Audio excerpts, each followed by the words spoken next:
மீன் வயிற்றுக்குள் இருந்து ஞானி பிறக்க முடியுமா? ஆம் என்கிறார்கள் சித்தர் வரலாறு.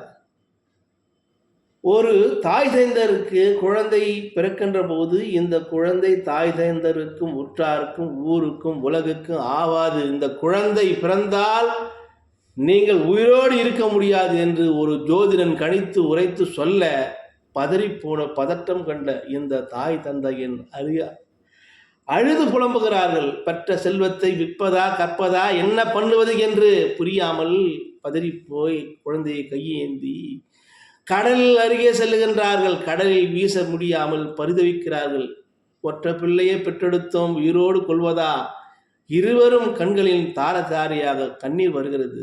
இருந்தும் கேளாமல் நாட்டின் நலன் கருதி அந்த குழந்தையை கடலிலே வீசுகின்ற போது அங்கே ஒரு மீன் அதை கவ்வி செல்லுகிறது. அந்த மீன் உட்கொள்கிறது.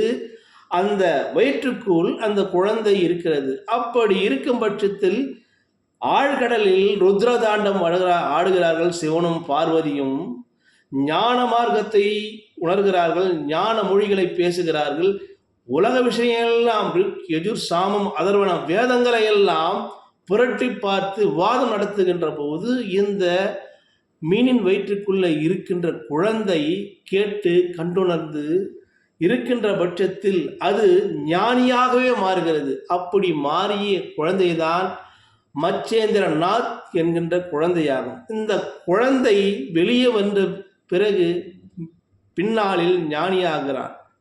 இதிலிருந்து நாம் கற்றுணர வேண்டிய விஷயமெல்லாம், கடல் நடுவில் கடல் அலைக்குள் அதிர்வா ஓசையா எப்படி இந்த ஞானம் பெற வேண்டும் என்று இன்றைய அறிவியலாளர்கள் எல்லாம் சொல்லுகிறார்கள்.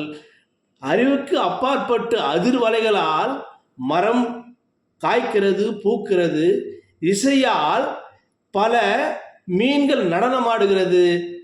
அன்பின் மொழியால் அன்பினால் பல பறவைகள் தன் வசப்படுகிறது. இப்படி இந்த உலகத்தை நாம் அன்பாலும் ஞானத்தாலும் பேருணர்வு அதிர்வாலும் நாம் வெளிப்படுகின்ற போது எல்லாம் அல்ல இறைவன் பரம்பொருள் எல்லாவற்றிலும் இருந்து வியாபித்து ஒவ்வொருவரையும் நல்நிலைக்கு கொண்டு வருவான்.